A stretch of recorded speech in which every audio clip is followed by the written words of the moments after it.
Okay, so our second step that we're going to look at is called pyruvate oxidation.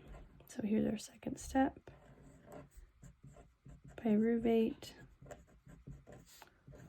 oxidation.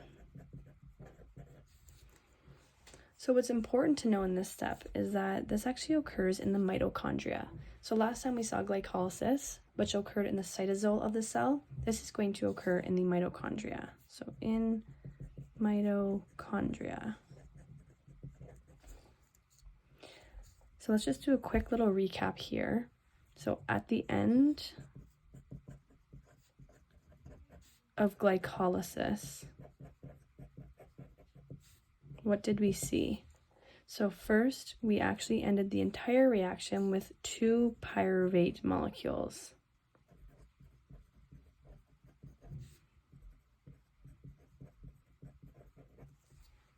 We also said that our net of ATP equaled 2, so our net total of ATP was 2 ATP molecules. And lastly, we also created 2 NADH molecules, which are those high energy electron carriers.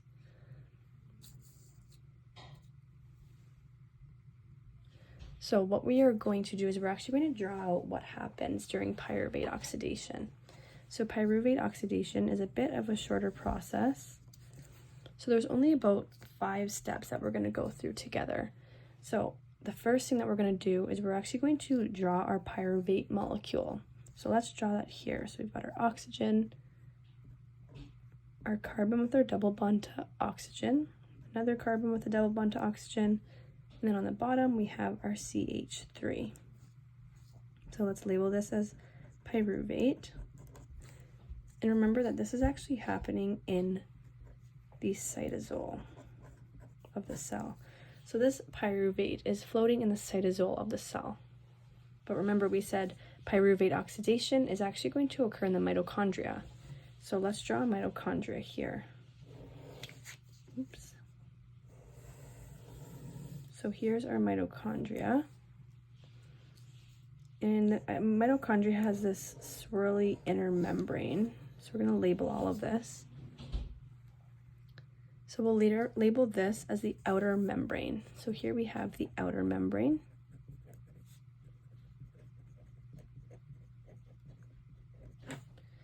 In this space here, so between the outer membrane and this swirly guy here, it's actually called the intermembrane space. So intermembrane space. And here on this swirly thing that we drew, it's actually called the inner cristae membrane.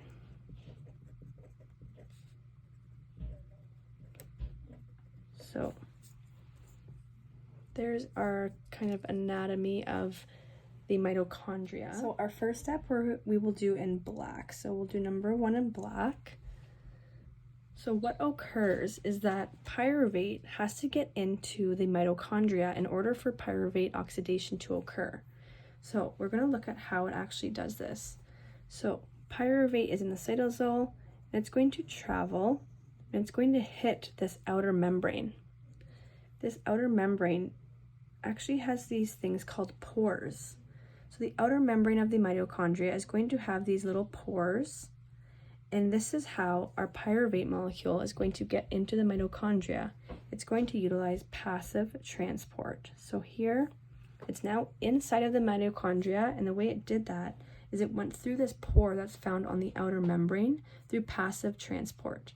Passive transport just means that there's no ATP actually involved in the process. So let's write down number 1. Passive transport through the outer mitochondrial membrane. And it did this via pores. All right, so that is our first step. Our pyruvate's in the cytosol. It then travels into the mitochondria through going through these pores that are found in the outer membrane. utilizing passive transport, so there's no ATP that's involved. The next step I'm going to do in blue, so we'll do number 2 in blue. So there's number 2. So number 2 is actually going to involve this thing on this inner crestae membrane. Right, so it's important to note that pyruvate is right now, it's just chilling in this intermembrane space. So that space between the outer membrane and the inner membrane is this space in here, and that's where pyruvate is right now. But pyruvate wants to get inside of this inner membrane, which we'll label afterwards. So what it does is there's actually these proteins. So I'm gonna do this box. Okay, so this blue box is going to represent a protein. It's called a carrier protein. So let's label that. So here, it's called a carrier protein. And it's actually pyruvate specific. So it allows pyruvate to bind onto this protein on the inner membrane. So what happens is that pyruvate is going to come in, he's going to bind onto this carrier protein, and this carrier protein is going to utilize active transport, and it's going to carry that pyruvate in here, in this section here, and what this is called the matrix. So this is called the matrix. So pyruvate has actually just entered into the matrix through binding onto this carrier protein, which is going to utilize active transport to carry it through that inner membrane. So number 2, we can write active transport through the inner mitochondrial membrane via carrier proteins, which are actually found on the inner membrane.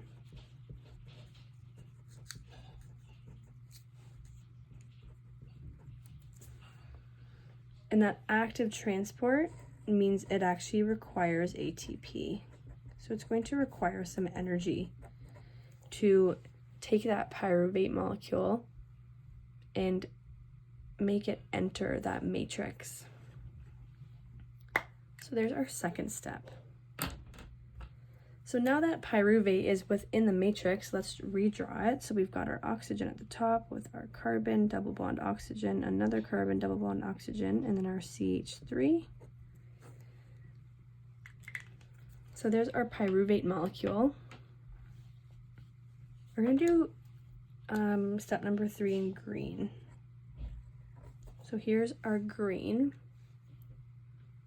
So for step number 3, actually, you know what? I've been forgetting to label these, so let's just label them quickly. This was step number 1. And then we've got step number 2. And now we're moving on to step number 3. So again, I'm going to be using green for step number 3. So what happens in step number 3 is that a carboxyl group is going to be removed from pyruvate. So this is the carboxyl group at the top here. So this is actually a carboxyl group that's going to be removed. And this is actually going to release CO2. Because as you can see, we've got a carbon and 2 oxygens, thus it's releasing CO2. So what I'm going to do is I'm going to draw an arrow here to kind of show what's happening. So we just took off a carboxyl group. So we removed 1 carbon and 2 oxygen, thus CO2 is leaving. So there's the CO2 leaving. So there's step number 3. So we're going to write that out. A carboxyl group is removed from pyruvate, which actually releases carbon dioxide, leaving us with this molecule down here. So see, we have a C with a double bond O and a CH3. That molecule is called acetyl, and it's a 2-carbon molecule. As you can see, 1, 2, it's called acetyl. So now we are now left with acetyl that's sitting in the matrix because we just removed this carboxyl group. So the next step we're going to use red for the next step.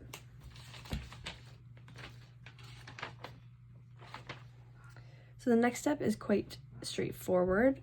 We're going to see that electron carrier that we saw last time in glycolysis, and he's going to come in, and he is called NAD. So NAD comes in, he's going to become reduced. So he's adding on electrons, and he's going to actually be NADH. So this is step number 4. So he's picking up electrons, he's becoming reduced, and he is being turned into NADH. So number 4, we can say NAD comes in, he turns into NADH. So what does this mean? This means NAD is reduced because it's gaining electrons to NADH. And this NADH is now a high energy electron carrier because it just gained electrons. So that's step number 4. And now we have our last step. Step number 5. Step number 5 I'm going to be doing in pink. So we'll do step number 5 here. Step number 5 is also quite simple. So remember, we have this acetyl group that is sitting here in the matrix. So what's going to happen is that this molecule is going to enter, and this molecule is called coenzyme A. So coenzyme A, and it actually is a sulfur group that's attached. So that's called coenzyme A. So this acetyl group is going to be transferred onto this coenzyme A, and it's going to create this whole new molecule, which we're actually going to draw right here. Sorry, it's getting a little bit squished. I apologize for that. But let's draw this here. So we've got our sulfur group and our coenzyme A. We've got our carbon with our double bond oxygen. And then we've got our CH3. So as you can see, we took this molecule that we had, this acetyl, and all we did is we attached this coenzyme A here.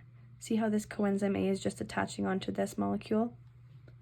And this leaves you with a molecule called acetyl coenzyme A. Okay, so let's just write that down for our last step. So an acetyl group is transferred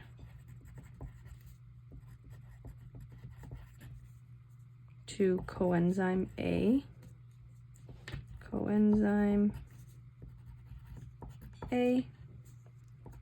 resulting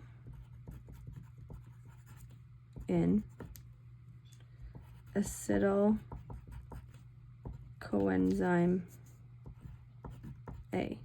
Sorry, that might be a bit hard to see, but all it says is an acetyl group is transferred to coenzyme A, resulting in this new molecule that we can see here, which is called acetyl coenzyme A. And this acetyl coenzyme A is going to be transferred onto our next step, which is called the Krebs cycle. Okay, so that is your pyruvate oxidation. So we've got 5 pretty straightforward steps, and what we end up with is this acetyl coenzyme A that's going to be transferred to the next step, which is called the Krebs cycle.